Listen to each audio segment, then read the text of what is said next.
Bonjour Patrick. Bonjour Eric.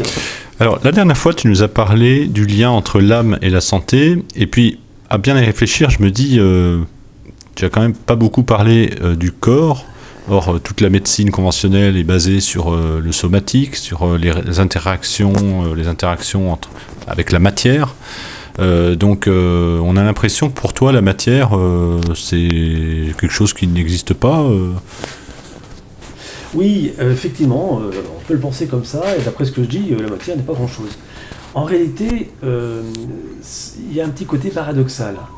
On ne peut pas nier que le corps est là, il s'impose à l'âme. C'est pour ça que je disais qu'il faut se connaître, il faut connaître ses antécédents générationnels. Il faut savoir qu'on a une famille de cardiaques, on a une famille de diabétiques, on a une famille de dépressifs. Bon, très bien. Et ça, effectivement, c'est une transmission qui passe par l'ADN. Donc, elle a son mot à dire, cette matière. Cet organisme a son mot à dire. Mais en même temps, je parle de paradoxe parce que quand on va chez Einstein, lui, il définit la matière comme étant uniquement de l'énergie. La matière en tant que telle, c'est E égale mc2. Et donc, cette matière, elle n'a pas de déterminisme. L'énergie n'a pas de déterminisme. C'est très Alors, important. E c'est l'énergie, et MC2 c'est quoi ? M c'est la masse, C2 c'est la célérité de la lumière. La célérité de la lumière. C'est-à-dire la célérité. La vitesse. D'accord. Et le lien avec la matière, c'est... On voit l'énergie, énergie, et ensuite, égale... c'est la célérité ou la masse qui a un lien avec la matière ? Ce qui a directement un lien avec la matière, c'est la masse. Parce que quand on parle de masse, on pourrait dire de quantité de matière.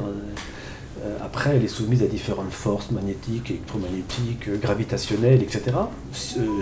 Géodésiques, je crois aussi, enfin bref. Mais cette masse, multipliée par la célérité de la lumière au carré, ça donne de l'énergie, c'est de l'énergie. Or cette énergie, encore une fois, elle n'est pas déterminée. Elle n'est pas... elle est utilisable de moult façons. Voilà, c'est ça. Le fait de dire qu'elle n'est pas déterminée, c'est qu'elle n'est pas définie et ordonnée à quelque chose de précis. Oui, parce que les énergies sont transformables. On peut Elles passer sont transformables. On connaît les énergies électriques, potentielles, mécaniques, etc. Donc oui, bien sûr. Thermique. Et alors, c'est quoi la conséquence ? Du coup, si le somatique est lié à de l'énergie, puisque ça revient à ça, le somatique, c'est le corps, c'est la masse, donc c'est l'énergie. L'énergie serait plus proche de l'âme ? C'est-à-dire que l'énergie, c'est un petit peu comme une matière que l'on peut modulable. Oui, on a beaucoup plus de contrôle dessus. Oui, par l'âme. Par l'âme, d'accord. C'est pour ça que d'un embryon formé au départ de deux gamètes, le spermatozoïde et l'ovocyte 2, qui fusionnent l'un l'autre, vont donner une cellule, une seule, pour in fine, des années plus tard, donner des milliards et des milliards de cellules, 10 puissance 13, je crois, cellules. Donc il y a comme une absorption de matière, il y a eu comme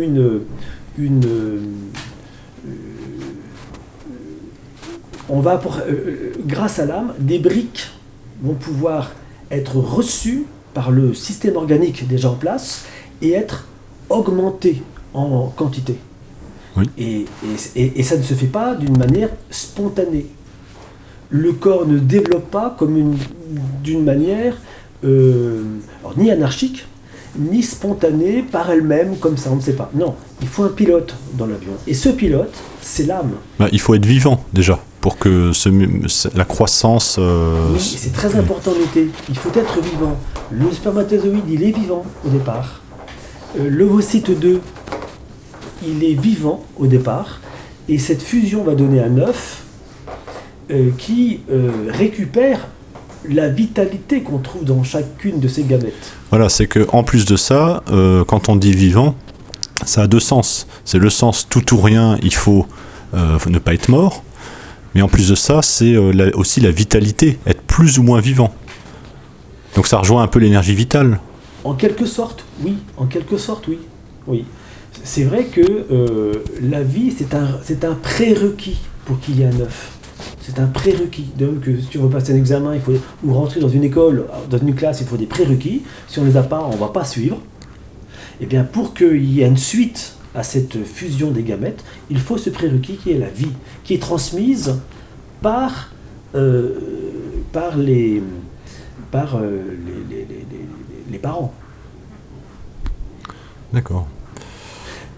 Alors, je précise une chose, c'est qu'en même temps, on dit plus tard, la vie, c'est l'âme. La vie du corps, c'est l'âme. Oui, en fait, l'âme, elle va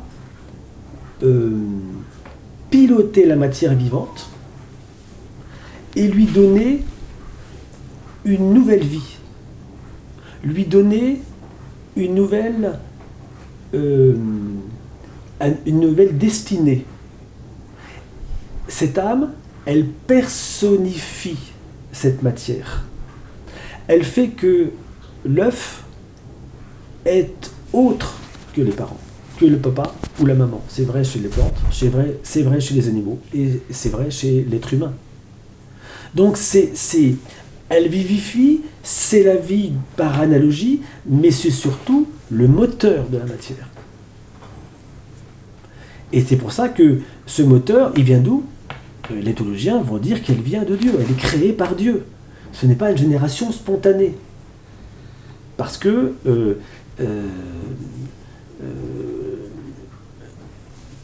un principe en philosophie de la nature est de dire que la cause est toujours supérieure à l'effet. La cause est toujours supérieure par nature à l'effet. Il y a plus d'actes dans la cause que dans l'effet. C'est pour ça qu'il faut toujours, quand il y a un problème dans un effet, dans un phénomène, il faut remonter à la cause. Il faut toucher la cause. D'accord, et ça, on le voit bien dans le domaine de la santé, on voit bien l'intérêt de remonter à la cause pour ne pas que les effets se reproduisent. Absolument, c'est tout à fait ça. Aujourd'hui, on est en plein c'était vraiment un sujet d'actualité.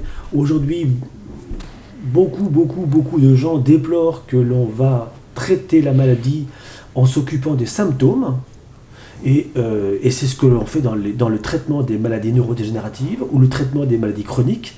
Donc c'est tout l'appareil de la symptomatologie, mais on sait très bien que ça ne guérit pas. Ça jette un voile pudique peut-être sur la maladie, mais ça ne va pas guérir la maladie. Et c'est vrai que d'une certaine manière, malheureusement, c'est un peu un aveu d'échec des médecins qui vont dire, je ne sais pas guérir, je vais faire procéder une ablation organique, partielle ou totale de l'organe, de la vésicule biliaire, d'un rein, que sais-je. Voilà. C'est un peu un aveu d'échec parce qu'on traite le symptôme. En fait, on va éradiquer le symptôme par une opération chirurgicale. On ne va pas traiter la cause du problème organique.